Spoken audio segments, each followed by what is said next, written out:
জলবায়ু সহনশীলতার উন্নয়ন ও পরিবর্তনজনিত ক্ষয়ক্ষতির জাতীয় কৌশল প্রণয়নে খুলনায় কর্মশালা অনুষ্ঠিত হয়েছে। খুলনার অ্যাডামস ইন্টিগ্রেটেড ট্রেনিং ইনস্টিটিউটে মাল্টি অ্যাক্টর পার্টনারশিপ এমপি প্রকল্পের আওতায় এই কর্মশালা অনুষ্ঠিত হয়। অ্যাডামসের নির্বাহী পরিচালক এস.এম. আলী আসলামের সভাপতিত্বে কর্মশালায় সঞ্চালনা করেন মোহাম্মদ মিজানুর রহমান রাজা। বেসরকারি উন্নয়ন সংস্থা অ্যাডামস, যারা বাংলাদেশের নিম্নবিত্ত সুবিধাবঞ্চিত মানুষের জন্য কাজ করেন, তারা বলছেন, প্রাকৃতিক দুর্যোগে আমাদের দেশে যে ক্ষয়ক্ষতি হয় সেটি কাটিয়ে উঠতে গেলে বিভিন্ন উন্নত দেশের সাহায্যের বিকল্প নেই। লস অ্যান্ড ড্যামেজ, জলবায়ু বিষয়ক লস অ্যান্ড ড্যামেজের যে ফান্ড গঠিত হয়েছে, এই ফান্ড বাংলাদেশের যেহেতু সরকারের কোনো মেকানিজম নাই লস অ্যান্ড ড্যামেজের উপরে, তা গভর্নমেন্ট লস অ্যান্ড ড্যামেজের উপরে মেকানিজম করবে।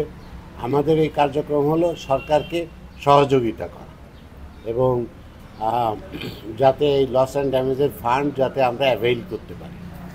এখানে অ্যাডামস ফাউন্ডেশন লোকালি কাজ করছে এবং ন্যাশনালি কাজ করছে আইক্যাড, এবং ইন্টারন্যাশনালি কাজ করবে হলো জার্মান ওয়াচ। কর্মশালায় বিশেষ অতিথি হিসেবে ছিলেন Bangladesh army university of science and টেকনোলজির অধ্যাপক নাদিম রেজা খন্দকার। প্রকল্পের দক্ষতা উন্নয়ন কর্মশালায় সেশন উপস্থাপন করেন খুলনা বিশ্ববিদ্যালয়ের পরিবেশ বিজ্ঞান ডিসিপ্লিনের অধ্যাপক মোহাম্মদ আতিকুল ইসলাম এবং নগর ও গ্রামীণ পরিকল্পনা ডিসিপ্লিনের সহযোগী অধ্যাপক মোহাম্মদ সালাউদ্দিন। বক্তারা বলেন, ভৌগোলিক অবস্থানজনিত কারণে খুলনা অঞ্চল জলবায়ু পরিবর্তন ঝুঁকিতে রয়েছে। ফলে জলবায়ু পরিবর্তনজনিত ক্ষয়ক্ষতি করণীয় নির্ধারণ করা গেলে জাতীয় পর্যায়ে কৌশল প্রণয়নে ভূমিকা রাখবে। খুলনা আপনার অনেক এফেক্টেড, তো এই ডায়ালগটা যদি না হয়, এই ইনিশিয়েশনটা যদি না হয়, শুরু যদি না হয়, তাহলে কীভাবে?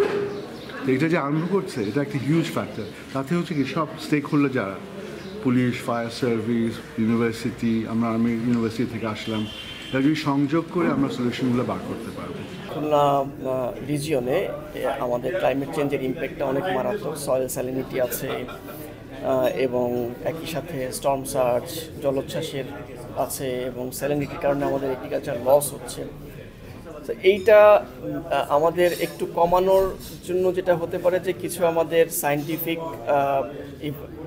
দরকার, সায়েন্টিফিক কিছু আমাদের ক্রপস যেটা আসছে, যে বিভিন্ন সয়েল যে সল্ট টলারেন্ট যেসব ক্রপস, সেটা নিয়ে আমরা গবেষণা করতে পারি, সেটা নিয়ে আমরা কাজ করতে পারি।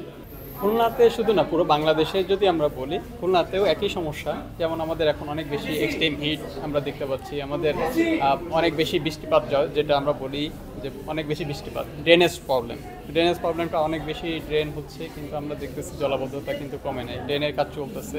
তো এই জায়গাগুলোতে মেইনটেনেন্স সহ আমাদের অনেক কাজ করার আছে, যে আসলে ড্রেনেজ সিস্টেমটাকে ইমপ্রুভ করা। কর্মশালার উদ্দেশ্য হল জলবায়ু পরিবর্তনের প্রভাবে ক্ষয়ক্ষতি এবং জলবায়ু অভিবাসীদের পুনর্বাসন বিষয় সম্পর্কে বিশদ আলোচনার মাধ্যমে কর্মশালায় অংশগ্রহণকারীদের জ্ঞান ও দক্ষতা বৃদ্ধি করা। কর্মশালায় সরকারি দপ্তরের কর্মকর্তা, দেশি বিদেশি প্রতিষ্ঠানের কর্মকর্তা, সুশীল সমাজের প্রতিনিধি, প্রাইভেট সেক্টরের প্রতিনিধি ও সাংবাদিকরা অংশ নেয়। স্থানীয় পর্যায়ে অ্যাডাম, জাতীয় পর্যায়ে আইক্যাড ও আন্তর্জাতিক পর্যায়ে জার্মান ওয়াচ প্রকল্পটি বাস্তবায়ন করছে। Desk report, voice of tiger.